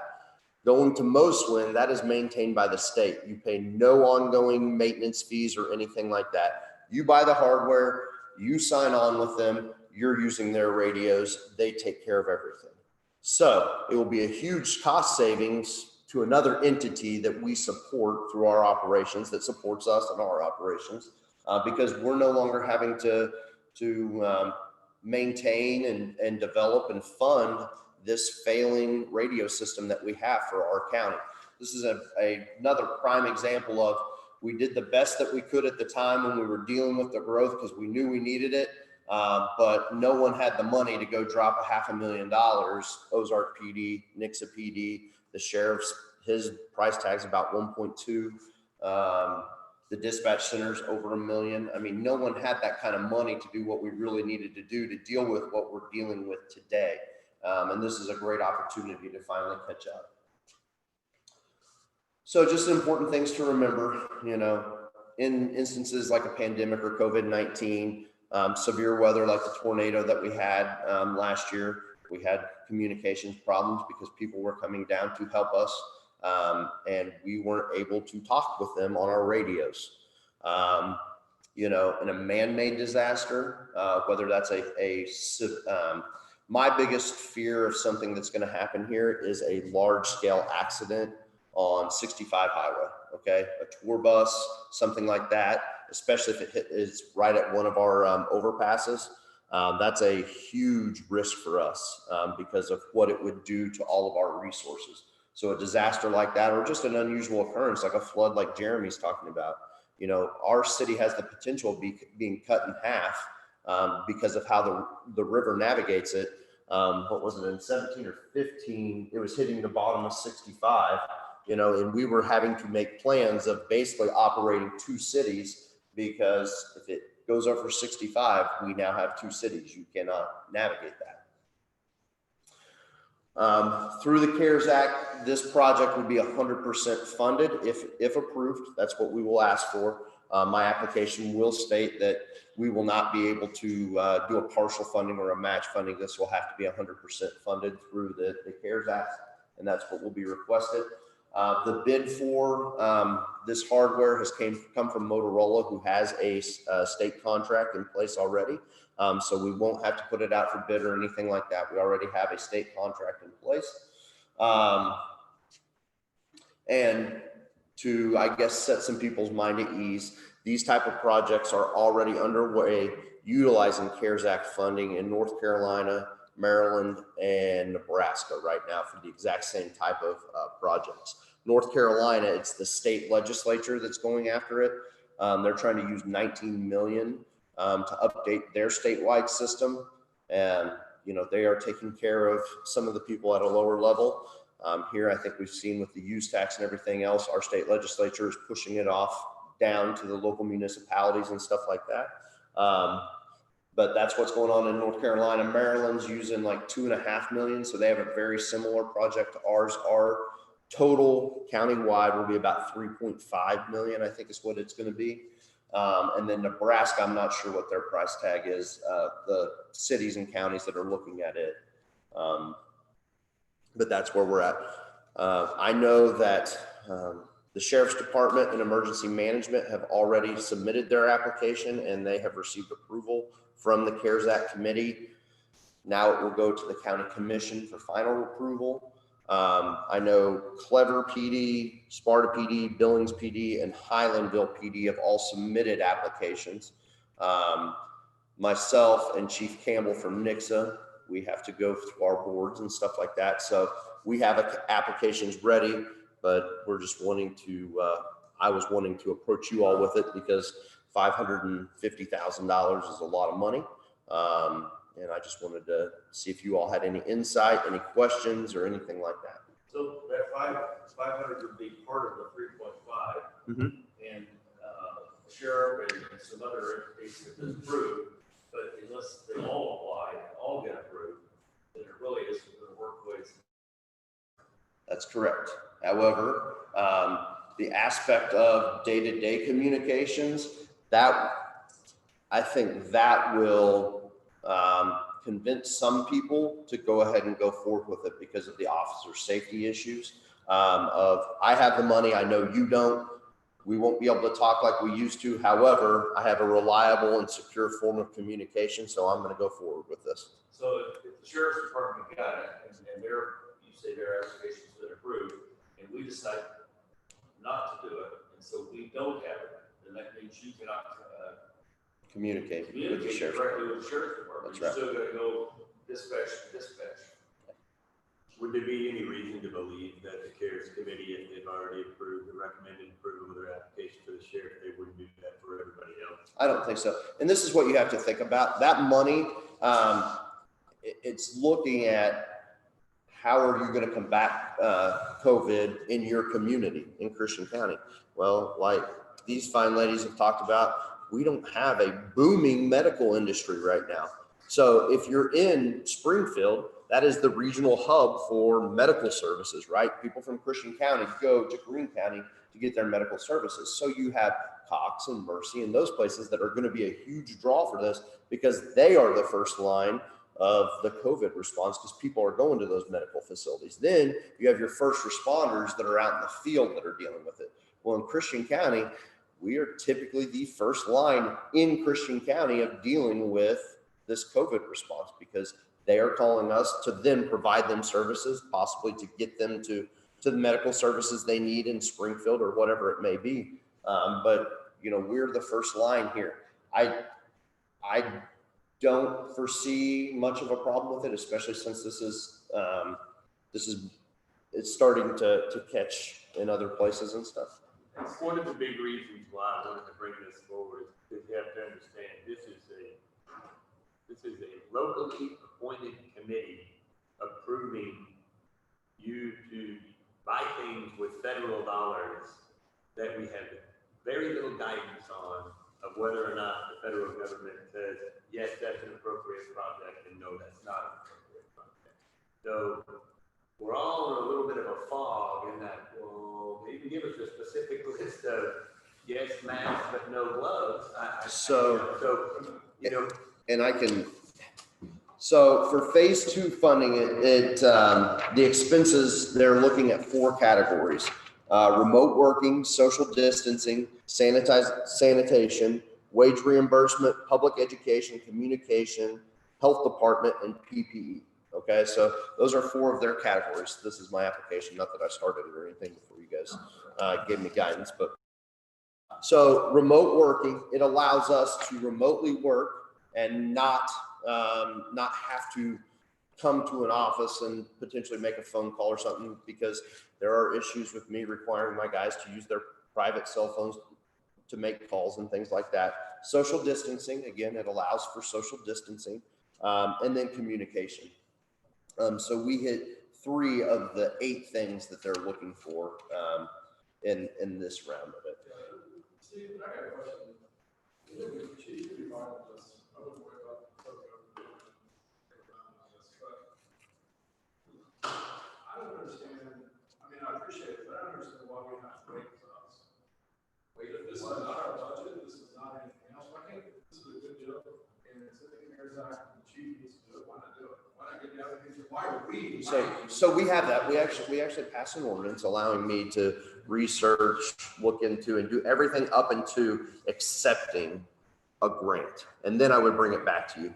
But the reason why we wanted to bring it back to you is because it's $600,000. I felt I should at least have that conversation with you. It's $600,000. You know, that's a budget busting for years for me in the event that some oversight were to come in and say, yes. So if some level of oversight came back and said, yeah, you know, I'm glad they did this, but yeah, I don't really agree with that. And I don't know that would ever happen. However, that's. I wouldn't be afraid of that. Number one.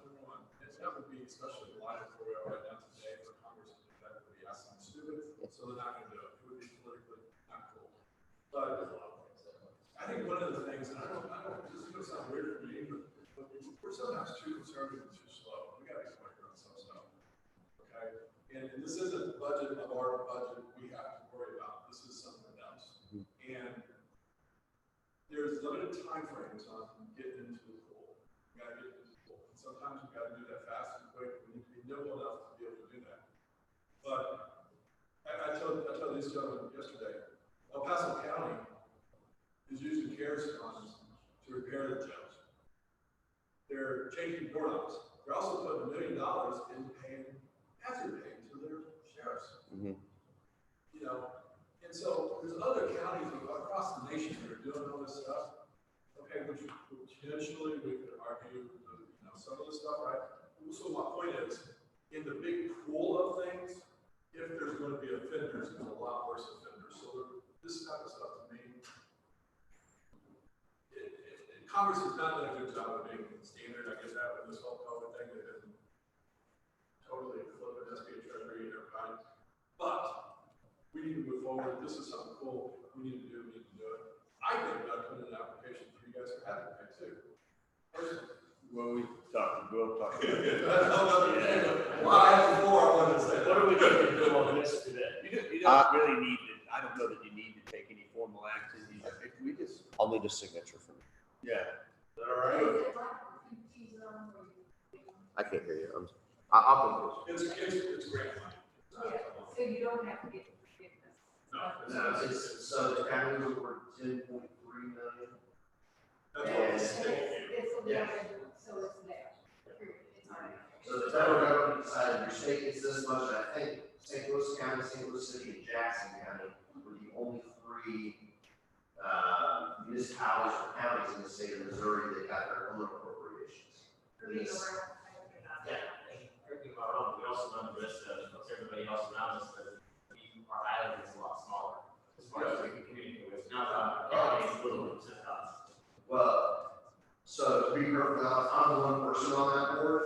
I can see them saying, hey, you're the only ones that aren't, so go ahead and go buy that equipment if you want our services, or you can just open your dispatch service center back up. The governor got 10 million. He got 75% as of right now. He distributed to St. Louis and Jackson County 120 some odd million apiece or something like that. And then he allocated to the rest of the counties. But the state right now is still setting on 75% of the amount of money that the CARES Act gave the state that they have not distributed this far. So there's a lot of Yeah, and I want to make, we haven't really been sitting on this for like weeks or anything. The second phase just came out, like literally a couple of days ago. But we've just been kind of making sure that, but since this was today, I thought, look, this is a lot of money. I don't want you guys to not understand this and go, well, I heard you guys applied for $600,000. I mean, you just need to know, Hey, Steve. Yeah, quick question for you. And sorry if I didn't hear all the questions by the alderman, so if somebody asked this, I apologize. But is there any chance of the city getting stuck with any maintenance or upgrade fees down the road? Okay, so no, not when it comes to the system. The state operates the system. And so all those maintenance fees that the city doesn't pay them anyways right now, CCES, 911, they take care of all the maintenance and everything. So right now, the only thing that we have to purchase are our new portable and our new mobile radios when we get them. It'll be the exact same thing if we go to this. They are more expensive. However, we are using 1990s technology that we pay a premium for right now.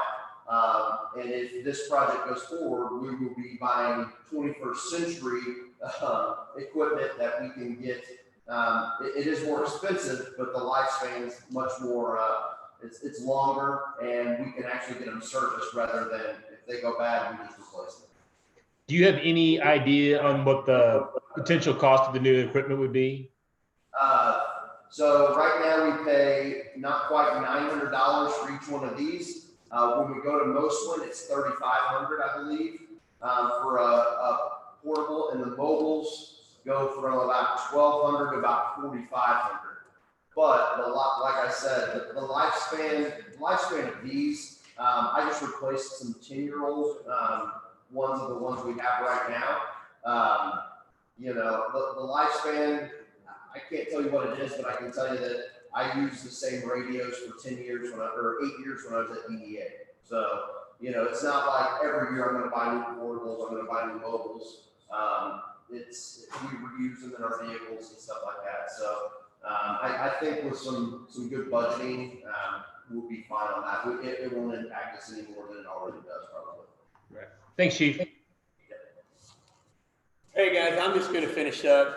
Look, it's almost 10:30, and I don't want to keep you past that. So just going forward, you know, I had on the agenda that it was Journey 2030, what now? But I think that you get from the conversations that we've already had that we've got a lot of replanning, rethinking, and stuff to do. But the positive thing is we're doing that. You have an excellent group of department heads. They have an excellent staff. We're moving things forward. You know, those things that, you know, we are going to be bringing back to you in the next month. And then are you guys okay with having a retreat like down at the OC or something in August? Because I really think we need to pull our strategic plan back out and say, hey, what does this need to look like now? Because we may need to add some things to that, whether that be in the economic development area, land development area, whatever that may be, we need to figure that out. Is that the direction we're going to go? I think it is. I mean, we've got to step back and look at the thing now. Yeah. We've got two things. We've got 22,000 plus retail stores that are closed this year, most likely anymore. The economy sucks. We don't know that.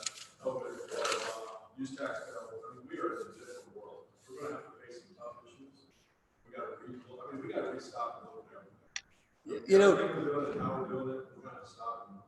So my point is, I think a retreat would be a good time to do that. And just start the process. yeah, this is the perfect time. And, you know, besides COVID and just looking at the entire economy differently, you know, obviously the fact that we did everything we think right, we had the perfect storm, and it's still 85% of our voters stayed home for whatever reason they did. And 1,000 people decided on behalf of 20,000 people that they didn't want to advance the city of Ozark's revenue potential. And that's just odd to me, but it is what it is. So you know what that says to me? That says that, all right, people still say they love their city and Ozark's unique and everything we hear about it. Let's focus on what we have.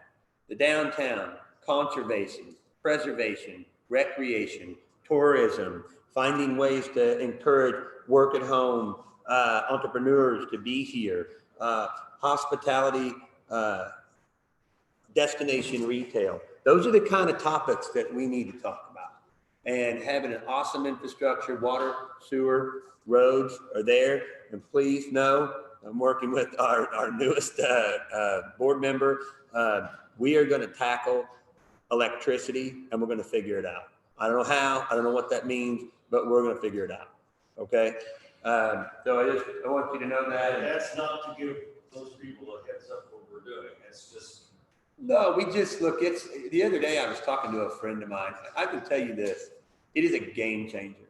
The city of Nixa puts $2.3 million of electric revenue into their general fund every year. That's $2.3 million that we don't even have access to. They put $1.5 million into their reserve every year. Their general fund gets $1.5 million in reserve. It isn't because they're doing anything different than us. It's because they have an electric company and we don't. Crane, Missouri. My friend is on the school board and the city council. It's a small town, so you get to be on both. But he sits on that and he has for years. And the other day we were talking and they own their own electric utility. Crane, Missouri has $7 million in their general fund reserve. You ever been to Crane, Missouri? I think there's about 1,200 people there. Maybe. $7 million. You know where that comes from? The electric utility. It is literally the future if we've got to figure it out. And I'm not trying to give anybody else, again, hey, we're coming. I'm just saying it's a conversation we got to have. It's not going to be an easy thing. It's not going to be easy at all. It's more than possible. We have to accomplish it. And we've got to figure out if there's any opportunity there at all. Yeah. And I don't know what it is, but we got to at least evaluate it. So, guys, thanks. We got a lot more to talk about. I appreciate your time. I'm going to my next Zoom meeting. So, appreciate it, everyone. Thank you.